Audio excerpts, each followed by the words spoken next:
जित मद बने जित भव विजित कषाय, अजित नाथ को नित नमु अर्जित दुरित पलाय।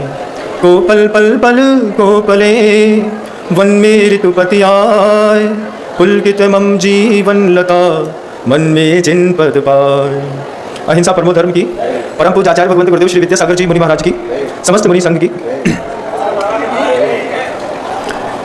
थोड़ा आवाज नहीं करेंगे, बस इतनी सी प्रार्थना है सभी महिलाओं से।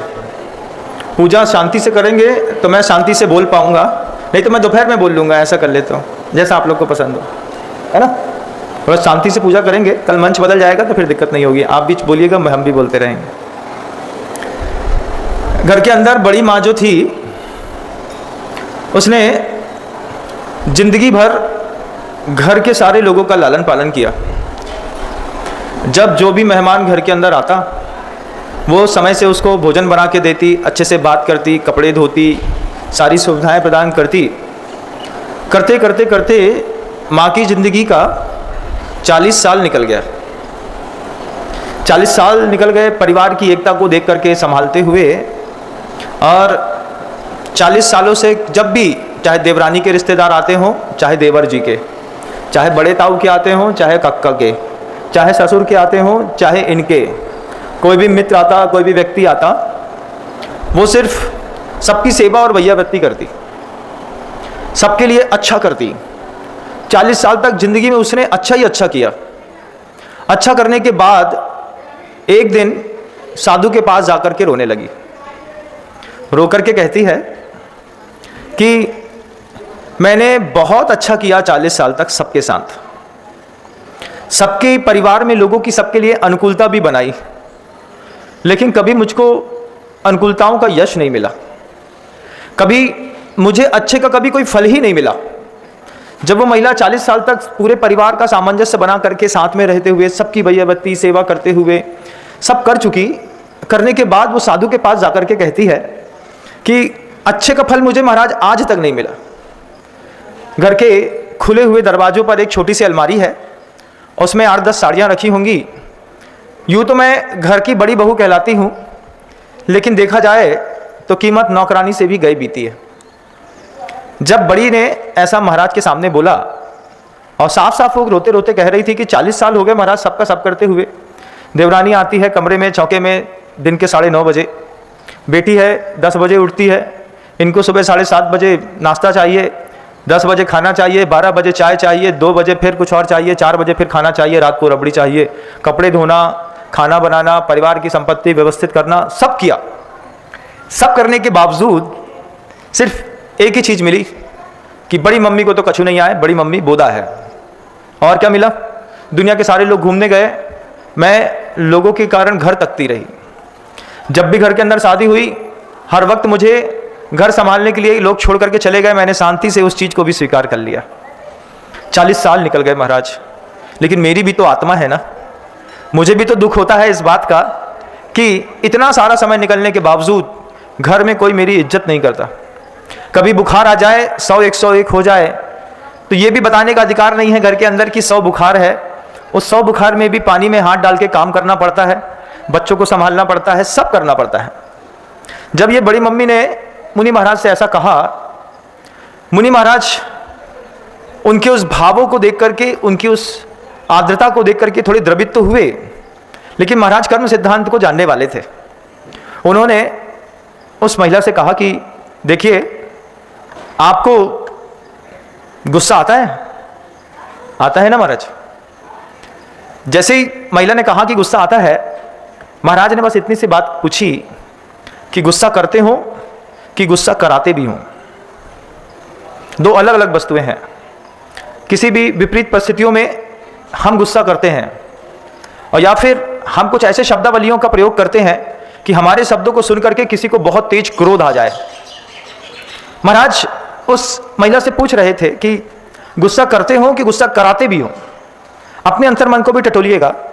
आपकी शब्दावलियां, आपके प्रश्न, आपकी जिज्ञासाएं जब घर के अंदर खड़ी होती हैं, तो कहीं ऐसा तो नहीं कि जिसके सामने आप अपने प्रश्न को रखते हैं उसको ऐसा लगता है कि मुझे कटघरे पर खड़ा किया जा रहा है?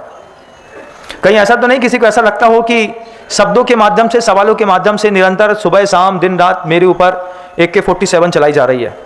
ऐसा होता है बंधु, घरों में ऐसा होता है।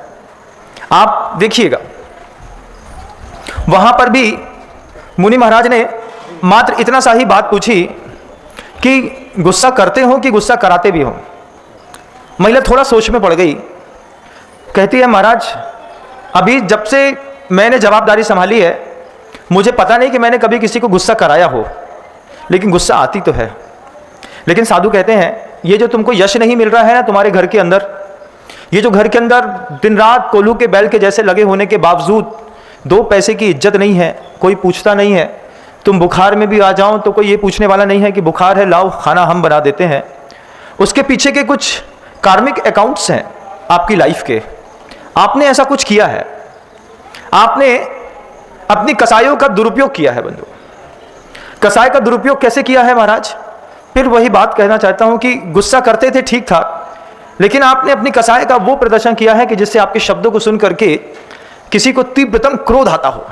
गुस्सा किया भी है, कराया भी है, और साथ ही साथ जब कोई क्रोध में उबल रहा होता है आपको उसको देख करके आनंद भी आया होगा। अच्छी लड़ाई हो रही है पड़ोसी के घर में, बहुत दिनों से शांति थी, हम सोच रहे थे कहाँ है कचू भी खटर पटर कचू नहीं हो रही है, लेकिन जैसे ही सामने वाले ने अपने घर के 4 बर्तन रोड में फेंक करके लड़ना शुरू किया, अपने अंतर्मन से पूछिएगा उस समय जब किसी के घर के अंदर विवाद चल रहा होता है, झगड़ा हो रहा होता है, उस समय हमारी मन स्थिति कैसी होती है कि पहली बार में जब हमने कान में पहली बार तेज आवाज़ सुनी और सुनते साथ क्या आपके मन के अंदर ऐसा भाव होता है कि उनके घर में जाकर के बोल दें भैया थोड़ा शांत रहो, रोड तक आवाज़ आ रही है? कभी आपने ऐसा किया नहीं होगा। आपने आधे घंटे इंतजार किए होंगे, घर के अंदर बढ़िया पेपर पढ़ रहे होंगे, चाय पी रहे होंगे, और बगल वाले पड़ोसी के घर की तेज तेज आवाज़ें, तेज तेज झगड़े में अपन ने थोड़ा से बात, अपने घर वालों ने किसी ने बचाने की कोशिश भी करी तो आपने ये कह के रोक दिया उनके घर को काम है, तुम काय को बीच में पचड़ में पड़ रहे। ऐसा करते हैं कि नहीं? करते हैं ना। क्रोध करते हैं सामान्य सी बात है, लेकिन अगर किसी को क्रोध कराते हैं तो ये बिल्कुल असामान्य बात है। और क्रोध कराने के साथ साथ जब कोई क्रोध में लड़ झगड़ रहा होता है उसको देख करके अगर आपको आनंद आता है बंधुओं, आपको लगता है अच्छा है थोड़ा और हो जाए, बहुत दिन से कुछ एंटरटेनमेंट नहीं हुआ था, ऐसे शब्दों का प्रयोग आप क्रोध के साथ करते हैं। ऐसे शब्द के प्रयोग आप हिंसा के साथ भी करते हैं। हिंसा आप खुद करते हैं ये अलग बात है, लेकिन आपके शब्दों को सुन करके किसी के हिंसा करने के भाव हो जाए, अरे क्या गजब का गेम था, उसमें तो बर्ड्स ऐसे कट कट कट कट मर रहे थे कुछ पूछो मत। वीडियो गेम ही है। आपने इंस्पायर किया किसी को कि ये वाला गेम खेलना, आपने इंस्पायर किया किसी को ये वाला जोमेटो से प्रोडक्ट बुला करके खा के देखना, आपने इंस्पायर किया किसी को। शराब के इंस्पायरिंग के जितने भी बड़े बड़े स्टार्स लोग ऐड करते हैं, इनके जीवन का अंतर्द्वंद भी बहुत गहरा होता है बंधु। स्क्रीन पर खूबसूरत दिखने वाली हर चीज जिंदगी में भी खूबसूरत है, इसको ऐसा मानिएगा मत। ऐसे ही ये स्टार्स होते हैं जो शराब का ऐड करते हैं। हिंसा खुद तो शराब पीते ही हैं, शराब पीने के लिए दोनों को प्रेरित करते हैं। किया तो ठीक था, चलो निजी जीवन था, लेकिन जब आपको बहुत सारे लोग आइडियल मानते हैं तो आइडियल्स लोगों की एक कंडीशन होती है कि बहुत सोच समझ करके किसी भी चीज़ का प्रमोशन करते हैं बंधुओं। आपने किसी भी चीज़ का हिंसा का प्रमोशन कर दिया या करने की सोच रहे हैं। पिगेट्री के समय जो आता है वो कुत्तों को खिलाने के लिए मांस बिकता है पैक्ड, उसका लोग ऐड कर देते हैं, दिखाते हैं और उसको बेचते भी हैं। पैसा कमाने के लिए अपनी दुकान की शटरों में किसी प्रकार के हिंसात्मक पदार्थों के ऐड को चिपकवा देते हैं। बहुत छोटी सी बात लगती है, वो कहता है, आप सोचते हैं कि इसी बहाने शटर पुज जाएगी, और उनको लगता है कि ये इसी बहाने जो है शटर भी पुज जाएगी और प्राइम लोकेशन में शराब का ऐड भी हो जाएगा। हिंसा आप करते होते तो अलग बात है, लेकिन आप किसी को अगर कराने के लिए निमित्त बनते हैं, घर के अंदर 1000 बार कोशिश करिएगा, खूब पुरुषार्थ करिएगा, 2 पैसे की इज्जत नहीं मिलेगी बंधु। इज्जत भी इज्जतदार लोगों को मिलती है, और इज्जत हिंसा करने से तो नहीं आती। झूठ बोलने से, किसी को भिड़ाने से, किसी को अपवाद लगाने से, किसी के रहस्य का उद्घाटन करने से आपके जीवन में ये प्रतिकूलताएं आगे भी आएंगी। जब आपने धीरे से सुन लिया कि देवरानी को किसी प्रकार की दिक्कत हो गई है और देवर जी से थोड़ी खटपट चल रही है, तो वहीं पे बात को दबा देना चाहिए था। इसको हमारे आगम ग्रंथों में रहोव्याख्यान नाम के एक शब्द दिया गया है। किसी भी रहस्य को, किसी भी गृहस्थ के दाम्पत्य जीवन का कोई रहस्य आपको पता है, किसी पति और पत्नी के बीच की गोपनीय वार्ता अगर आपको पता है, और पता होने के बाद आप लोगों को एंटरटेन करने के लिए या फिर टाइम पास करने के लिए या फिर उसका मजाक बनाने के लिए उस रहस्य का उद्घाटन करते हैं, आप जीवन में इसी प्रकार से असंतुष्ट होकर के मृत्यु को प्राप्त करेंगे।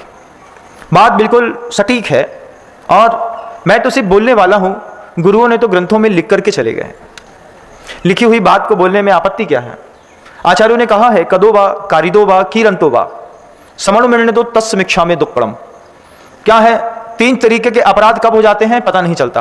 कब कर देते हैं, कब करते हुए की अनुमोदना कर देते हैं, कब किसी और से करा लेते हैं। तस्मिक्षा में दुक्कड़म, उस वो मेरा पाप मिथ्या हो। तो पाप भी ऐसा नहीं है कि सिर्फ करने पर लगता है, कराने पर भी पाप लगता है, और करते हुए की अनुमोदना करने का भी पाप जैन शासन में उतनी ही शक्ति देकर के सामने आता है बंधु। जब राजा लोग किसी भी नगर को विजय करने के लिए युद्ध करते हैं तो राजा युद्ध नहीं लड़ता, सेनापति युद्ध लड़ता है। सेनापति राजा को जाकर के बताता है कि फलाना जो नगर है उसमें 7,000 घर हैं, 7,000 घरों में 40,000 लोग रहते हैं। राजा गद्दी पे बैठे बैठे बस इतनी सी बात कहता है, जला दो सबको।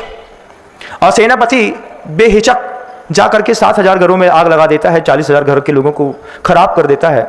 उसमें से किसी का भी दोष सेनापति को नहीं लगता, राजा को लगता है। आपका भी अंतर्मन जो बैठा हुआ जरा जरा सी बात में हिंसा करने के लिए, जरा जरा सी बात में विद्वेष करने के लिए, आप अच्छे काम को देखने में बड़े लोग, कई लोगों को बहुत तकलीफ होती है। कैसे तकलीफ होती है? इनके घर में सब अच्छो काय हो, इनके घर के मोड़ा की नौकरी भी लग गई, इनकी दुकान भी अच्छी चल रही है, इनको मकान भी बन गया, मोड़ा ने नई गाड़ी भी खरीद ली, बहू भी अच्छी आ गई। जब किसी के घर में अच्छा अच्छा सब होता रहता है उस समय भी कई लोगों को तकलीफ होती है। इनके घर में जब देखो सब अच्छे चोत भाई अपने घर में आए, सब विदो है, इतने कक्का नहीं मान रहे, इतने देवरानी नहीं मान रही, इतने पे दुकान नहीं चल रही, इतने पे पैसा नहीं आ रहा हो और बैंक के पैसा सोई देने आए। तो इसके पीछे की कोई कहानी है बंधु। इसके पीछे की कहानियां हैं कि जब आप पाप करते हैं, पाप कराते हैं, पाप करते हुए की अनुमोदना करते हैं और कोई पाप कर रहा होता है तो उसको देख करके आप आनंद मग्न होते हैं। हम पटाखे नहीं फोड़ते, लेकिन जो पटाखा फोड़ता है उस फोड़ते हुए पटाखे को देखते हुए हमें देखने में आनंद आता है। तो उसकी हिंसा का आधा भाग आपने भी अपने हिस्से पे कर लिया है। न करूंगा, न करते की अनुमोदना करूंगा, न हिंसा के कृत्य को देखूंगा, फिर क्या करूंगा? भगवान महावीर का सूत्र है कि अहिंसा परमो धर्म। जहां तक यथासंभव होगा, मेरे आंख के सामने कोई भी व्यक्ति कहीं पर भी किसी भी प्रकार की अनीति कर रहा होगा, चाहे ट्रेन में कर रहा होगा, चाहे बस स्टैंड पे कर रहा होगा, चाहे घर में, चाहे दुकान में, उसको मैं कर्तव्य मान करके रोकूंगा। देखिए भाई साहब, ये गलत है। किसी और की महिला है, कोई किसी की जवान बेटी है, ट्रेन पर चढ़ी, आपके सामने आकर के बैठ गई या फिर वो भीड़ में फंसी हुई है, तो फिर पुरुष का कर्तव्य बनता है, भले आपका रिजर्वेशन है, भले आपकी जर्नी है, लेकिन अगर मान लीजिए आपको दिख रहा है कि कोई असहाय है, कोई अबला है या फिर कोई अपनी व्यवस्था नहीं बना पा रही है, तो आपका कर्तव्य बनता है कि आप हमारी जगह पे बैठ जाएं, मैं थोड़ा एडजस्ट कर लेता हूं। जब महिला होकर के एडजस्ट कर रही है तो क्या पुरुष होकर के आप एडजस्ट नहीं कर सकते? आपको तो पता है हमारा रिजर्वेशन है, हम जब चाहेंगे अपनी सीट पर बैठ जाएंगे। उस महिला के पास तो कुछ भी नहीं होगा, और जब कुछ भी नहीं है उसके पास, उस वक्त किया गया सहयोग आपके जीवन में आगे चल के अनुकूलता पैदा करता है। रामायण के कई प्रकल्प इस बात से भरे हैं, कई प्रकल्प पौराणिक ग्रंथों में भरे हैं कि मरते हुए कुत्ते को सिर्फ नमोकार मन सुनाया, और जब विपत्ति में हम फंसे तो वही कुत्ता यक्ष बन करके हमारी रक्षा करने के लिए सामने खड़ा हो गया। हमने तो सिर्फ 5 लाइनें सुनाई थी, नमो हिंताणम, नमो सिद्धाणम, नमो आर्याणम, नमो वज्राणम, नमो लोय सब साहुड़म की, और सुन करके सामने वाले कुत्ते ने प्राण छोड़ दिए। लेकिन उसके प्रभाव से जब वह शांत होकर के सौधर्म इंद्र में रिद्धिधारी यक्ष बना, देव बना, तो उसको आपके उस 5 पंक्तियों के उपकार को चुकाने की भावना पैदा हुई। आप विपत्ति में फंसे, वो आकर के आपको कोई बड़ी सी रिद्धि देकर के चला गया। ये रिद्धि रख लीजिए, किसी भी प्रकार की विपत्ति में नहीं फंसेंगे। आप मुझे क्यों देना चाहते हैं? आपने भी मुझे कुछ दिया है। जब मैं कुत्ते की पर्याय में था तो नमोकार मंत्र सुना दिया जीवंधर कुमार ने मरते हुए कुत्ते को। कुत्ते को नमोकार मंत्र का अर्थ पता था क्या? कुछ नहीं पता था, लेकिन कुछ शब्द मंगल होते हैं बंधु। वो शब्द मंगल की हमारे यहाँ भी परंपरा है कि जब भी किसी से मिलते हैं तो जय जिनेंद्र करते हैं, राम राम करते हैं, सीता राम करते हैं। ये मंगल और सिद्धार्थ शब्द होते हैं। इन सिद्धार्थ शब्दों के साथ शुरुआत करते हैं। बनिया लोग तो जब नोट की गड्डियां भी गिनते हैं तो 1 ना बोल करके राम बोलते हैं, राम 2 3 4 5। ऐसी व्यवस्थाएं हमारे यहाँ लौकिक जीवन में तो चलती हैं, लेकिन हम भूल जाते हैं इस बात को कि हमें अंतर्मन से भी दयालु और अहिंसक बनना है। हमारी क्रियाओं में अहिंसा बहुत अच्छी हो सकती है, लेकिन हमारी भावनाओं की अहिंसा की प्रभु को दरकार रहती है। जीव मरता या जीता है, आपकी क्रियात्मक अहिंसा से बच जाता है, लेकिन उस चलते हुए जीव के प्रति जो आपका भाव होता है, एक पैर रखते जो चीटा को पता ना चलता, तो चीटा तो बचा दिया, लेकिन वो भावना करके आपने जो है एक विशिष्ट प्रकार का ऐसा कर्म बांध लिया। वह कर्म जब उदय में आता है ना बंधुओं, फिर आप लोग बोलते हैं छोटी छोटी सी बातों में कि महाराज इतना किया, परिवार वालों के लिए क्या मिला? हम भी कहते तुमने इतनी अहिंसा का पालन किया, लेकिन तुमने अंतरंग से क्या किया? करते हुए की अनुमोदना करी होगी हजारों बार, उसका प्रतिक्रमण करिएगा बंधु। प्रभु के सामने जाकर के प्रार्थना करनी पड़ती है, कहना पड़ता है, आज तक जितने भी पाप किए हैं, आज तक जिस भी तरीके का मैंने अपराध किया है, कराया है, करते हुए की अनुमोदना की है, बुद्धिपूर्वक भगवान उन सारे पापों का त्याग करता हूं, प्रत्याख्यान करता हूं। प्रत्याख्यान का मतलब त्याग ही होता है। जब अपन ऐसा बोलते हैं प्रभु के समक्ष, गुरु के समक्ष, और भी बात है कि जगत में जब हम बड़ी हिंसा कर देते हैं तो गुरुओं से जाके नहीं कहते, भगवान से जाकर के कह देते हैं, अरे महाराज हमसे एक बिल्ली मर गई थी, अब हम क्या करते हैं, बहुत दिन तक सलाती रही। फिर मंदिर में जा करके भगवान से बोलाए, भगवान 501 रुपया दान कर रहे हैं, हमारे बिजली के पाप से मुक्त कर दिए। भगवान से अपनी अपनी कह गए, अपनी अपनी सुना गए, हमने कही सो टन्ना गए। टन्ना गए का भगवान का चुकेत नहीं है, भगवान का चुकेत हो तब तो मैं बताते कि भैया बिल्ली मरे पे उपवास करने आओ। अगर आपकी गाड़ी से टकरा करके मुर्गी का छोटा सा बच्चा भी मर गया है तो उसका प्रायश्चित के रूप में कम से कम एक उपवास जरूर करना पड़ता है, क्योंकि संगी पंचेंद्री त्रियंश आपके कारण मृत्यु को प्राप्त हो गया। इसलिए व्रती लोग जो होते हैं वो चातुर्मास में 4 व्हीलर का त्याग कर देते हैं। ये सावन लग गया बंधुओं, पूरी की पूरी धरती रत्न गर्भा थी। आज इस बारिश के मौसम के कारण, इस चातुर्मास की नमी के कारण, पानी के कारण एक एक इंच जगह पे छोटे छोटे जीवों की राशियां पैदा हो गई हैं। जिस मिट्टी से कुछ भी निकलने की उम्मीद नहीं होती है, उस मिट्टी में भी इस बारिश के मौसम पे एक छोटी छोटी पत्तियां निकल आती हैं, जीव निकल आते हैं। धरती को रत्नगर्भा कहा है। उस रत्नगर्भा की प्रसूति का समय है चातुर्मास। जैसे कोई बच्चा पैदा करती है माँ, जैसे कोई कुतिया ने बच्चा पैदा किया हो, गाय ने बच्चा पैदा किया हो, खुले में बच्चा पैदा किया हो, तो वो बार बार घूमती है, लेकिन उसका ध्यान बच्चे की तरफ रहता है कि मेरे बच्चे को कोई मार ना दे, कोई खा ना ले। ठीक ऐसे ही गर्भवती धरती ने चातुर्मास में अपने अनंत पुत्र पैदा किए हैं। अब जो अनंत पुत्रों की हिंसा नहीं करना चाहता है, ऐसा व्रती व्यक्ति, अहिंसक व्यक्ति चातुर्मास में अपनी वृत्तियों को सीमित करता है। सुबह 9 बजे से पहले जब तक सूर्य का प्रकाश नहीं होगा तब तक दुकान नहीं खोलूंगा। शाम को 7 बजे के बाद किसी कीमत में बरसते पानी में या कीचड़ के ऊपर 4 व्हीलर गाड़ी, 2 व्हीलर नहीं चलाऊंगा। क्यों? क्योंकि छोटे छोटे मेढक हो जाते हैं, चने के दाने के बराबर। अब चने के दाने के बराबर मेढक है और आपने 4x4 की क्लासिक को लेकर के, जिसके बहुत चौड़े चौड़े 1 फुट के टायर हैं, तफरी करने के लिए आप, चूंकि उमस का सीजन होता है, गर्मी बहुत लगती है, और आप घूमने के लिए बाइक राइडर्स बाइकिंग करने के लिए निकल गए या फिर 4 व्हीलर से निकल गए।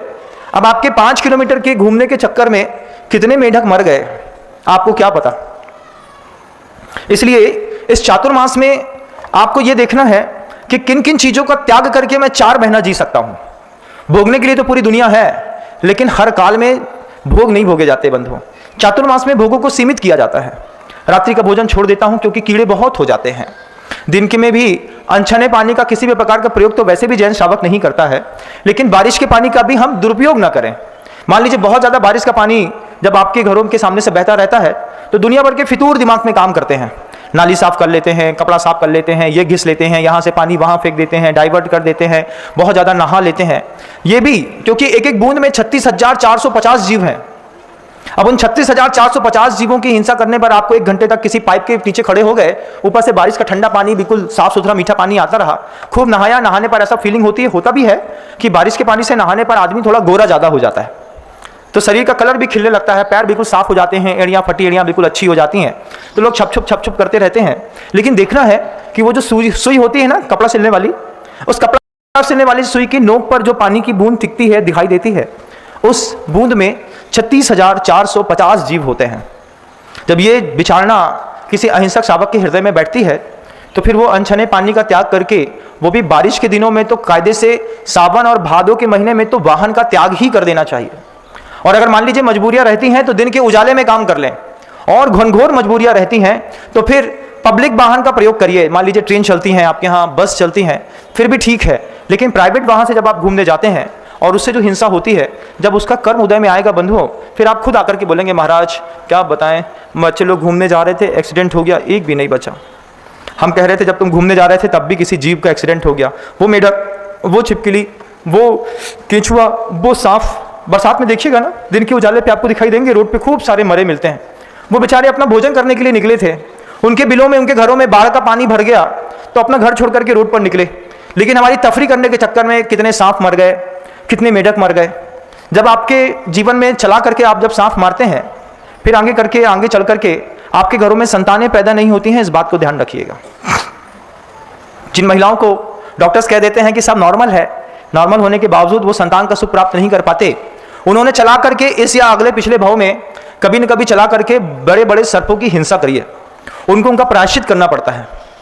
अगर मान लीजिए आपके जीवन में आपको ऐसा पता है कि हमने अपने पूर्व बोध के साथ जानते हुए घर के अंदर सांप घुस गया था, अजगर घुस गया था, या फिर कोई बड़ा जानवर घुस गया था और किसी से बुलवा करके उसको मरवा दिया, तो ध्यान रखिएगा बंधु, इस पाप से मुक्त होने के लिए बहुत पुरुषार्थ करना पड़ता है।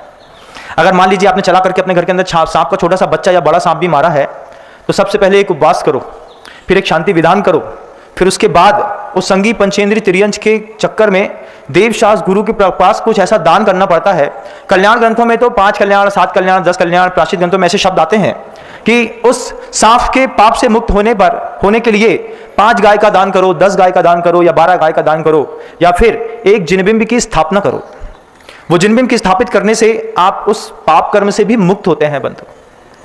सब कुछ नॉर्मल है, लेकिन उसके बाद भी गृहस्थी अगर एबनॉर्मल है तो मान के चलिएगा कि आपने गुस्सा किया होता, ठीक है, गुस्सा कराने पे आपको मजा आता है और करते हुए को देखने में मजा आता है, जबकि गुरुदेव तो कहते हैं कि गुस्सा झेलने में जो मजा आता है उसका तो कहना ही क्या। कई बार आप देखिएगा कि तुम सामने वाला चिल्लाता रहता है, सामने वाला कहता है अरे हाँ ठीक है, कर लें दो। कोई चिल्लाता भी है कि तुम इनसे ऐसे कैसे बात कर रहे हो। बोले कुछ लोगों की आदत पड़ जाती है गुस्सा झेलने की। हमको झेलने का सुख भी है बंधुओं, करने का, कराने का, करते हुए का आनंद लेने से ऊपर है गुस्सा झेलने का सुख, क्योंकि किसी के फ्रस्ट्रेशन को रिलीज कर देना भी अपने आप में बहुत बड़ी बात है। पता है कि बे चिल्लाओ उनके पास, जाओ चिल्लाओ उनके पास, एक शब्द बोले से बता दियो, वो चिल्लाते रहोगे, गाली गलौज करते रहो, कुछ भी बोलते रहो, हाँ भैया पान लगाते भैया, हाँ तुम्हें तो बस पान की दिख रही, एक खा लो भैया, अच्छो रह जाए, मुंह मीठो हो जाए। हम चिल्ला रहे हैं, वो हमसे पान की बात कर रहे हो। क्या है? वो भी पुण्य पुरुष है बंधुओं कि जो आपके क्रोध को चुपचाप पी जाता है।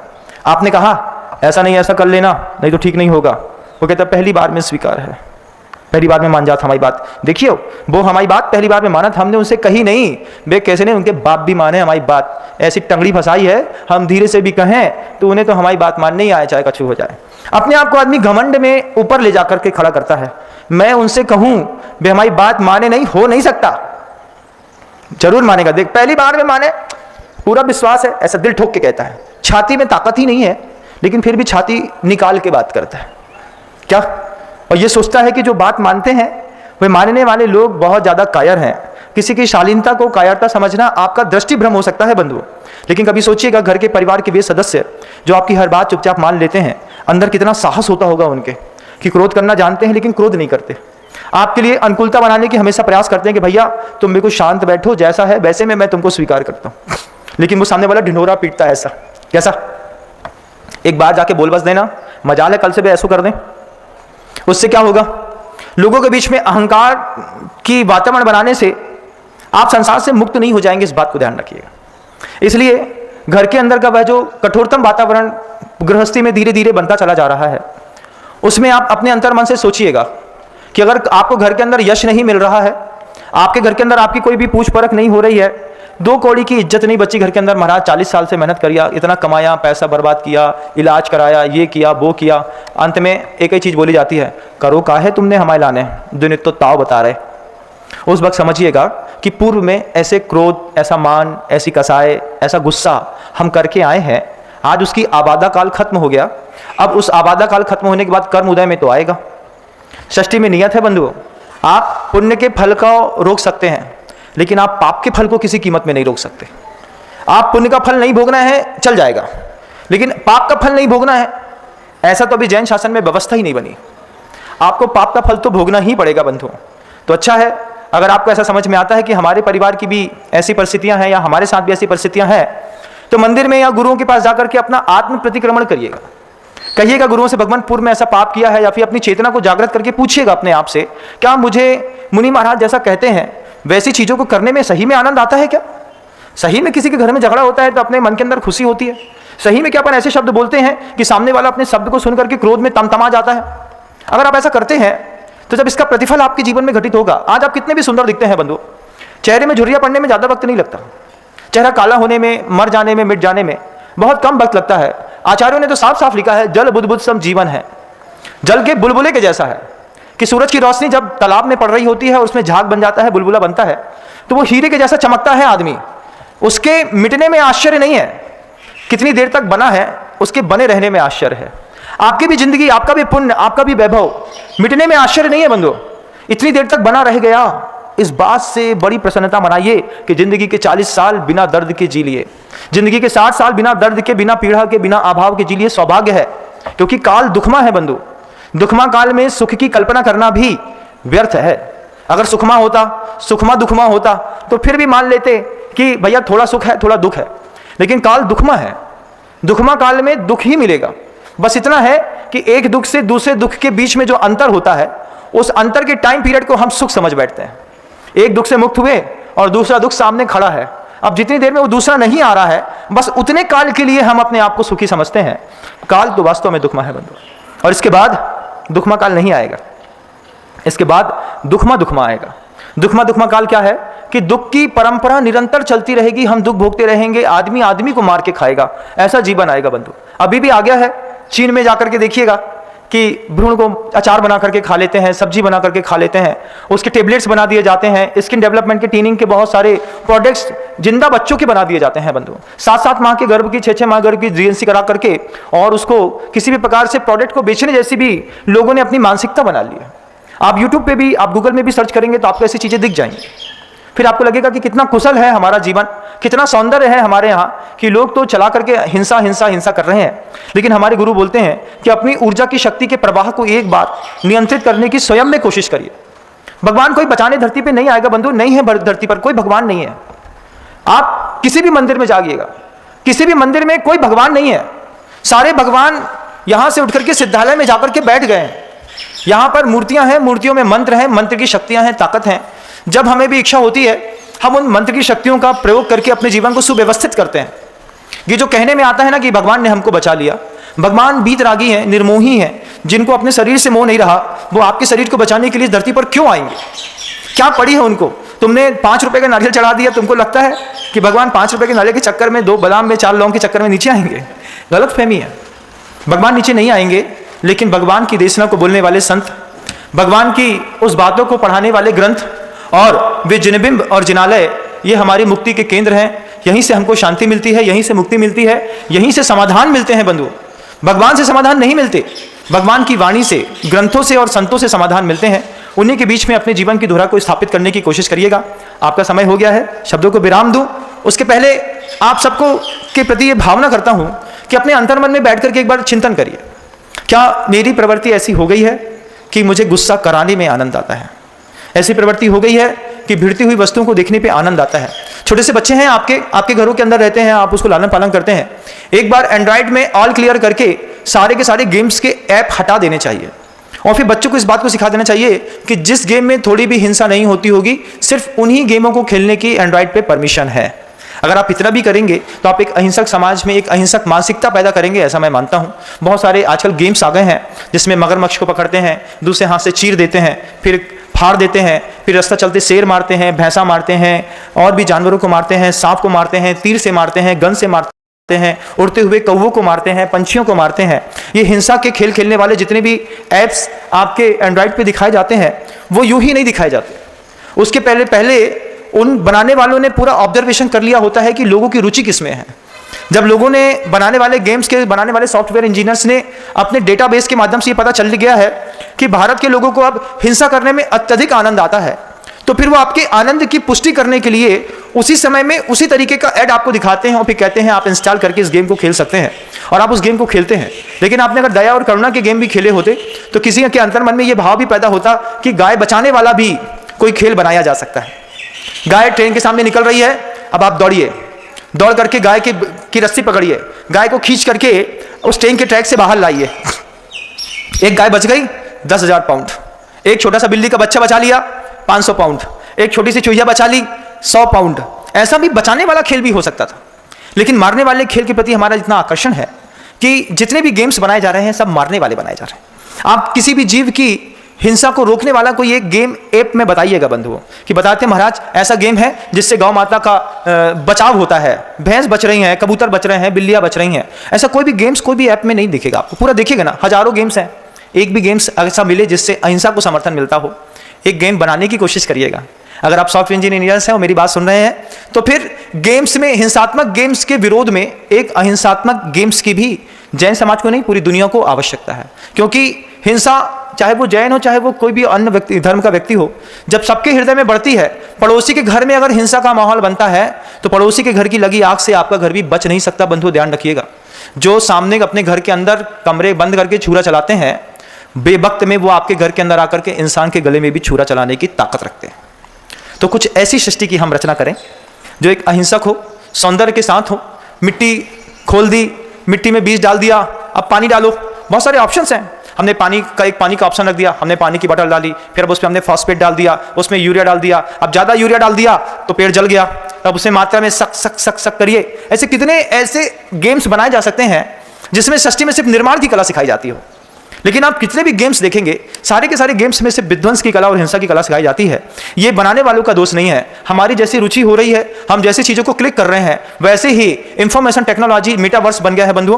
पहले गूगल था, उसके पहले फेसबुक था, अब उसने यूनिवर्स का सिस्टम बना दिया है। ऐसा एक क्रॉस आपको आपके एंड्रॉइड में नीचे दिखाई देता है, वो मेटावर्स का क्रॉस है कि पूरे विश्व में लोगों की कैसी मानसिकता है, एंड्रॉइड के माध्यम से वो चेक करके पूरे के पूरे डाटा को कलेक्ट कर रहे हैं और उसी तरीके से एक नई हिंसात्मक दुनिया का निर्माण कर रहे हैं।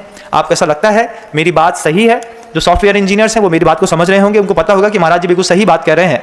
तो फिर एक अहिंसात्मक समाज की रचना हम मोबाइल में करें। मोबाइल भी एक दुनिया है बंधुओं, उस दुनिया में भी अगर हम अहिंसात्मक सीरियल, अहिंसात्मक धार्मिक कार्यक्रम, अहिंसात्मक मूवीज बनने लगे। जरूरी नहीं है कि हर मूवी में बंदूक से ही गोली मारी जाएगी तब होगा। पहले के संवादों के ऐसा कौशल होता था कि ऐसे संवाद करते थे कि सामने वाले के आंख से आंसू आते थे, अपने आप आदमी सुधर जाता था। अब वो डायलॉग्स की टेक्नोलॉजी तो गायब हो गई, लेकिन आर्म्स की, वेपन्स की टेक्नोलॉजी सामने आ गई है। कैसे कैसे वेपन से ये उड़ा देंगे, ये कर देंगे, वो कर देंगे। ये दुनिया में हम चला करके आगे आने वाली जनरेशन को अहिंसा के माहौल से दूर कर रहे हैं, क्योंकि हमने तो हिंसा और अहिंसा दोनों देखी है, लेकिन आने वाली जनरेशन अहिंसा देख पाएगी, इसकी उम्मीदें कम दिखाई देती हैं। इसलिए जहां तक संभव हो अपने परिवार के लोगों को सुधारने की कोशिश करिएगा। माँ शुरुआत करे घर से कि भैया 3 दिन से पुराना अचार खाने नहीं मिलेगा चातुर्मास में। अच्छी बात तो ये रहती है कि सुबह बनाइए और शाम को खत्म कर दीजिए। छोटी छोटी चीज़ों में अहिंसा अपनाइए। पानी छानने से लेकर के, खाना बनाने से लेकर के, ईंधन की सुरक्षा से लेकर के, लाइट जलाने ऑफ करने से लेकर के, बेड लगाने से लेकर के, हर चीज़ों में एक बार अहिंसा का माहौल जहाँ तक आपकी दृष्टि जाती है बनाने की कोशिश करिए, क्योंकि हम अहिंसक हैं। भगवान महावीर ने हमको ये भार सौंपा है बंधुओं।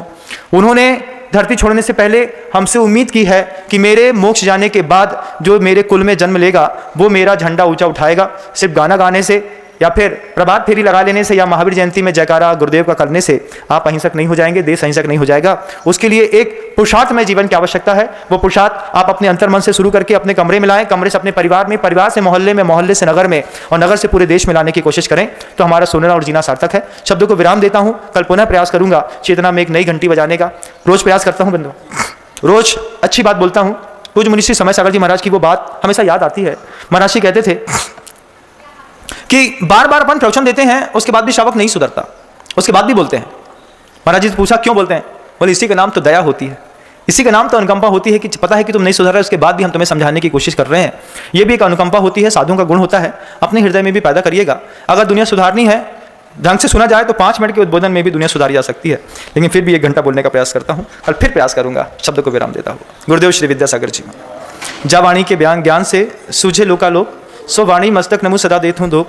माँ जिनवाणी भारती तो है जपो दिन रैन, जो तेरी शरण आ गए सो पावे सुच।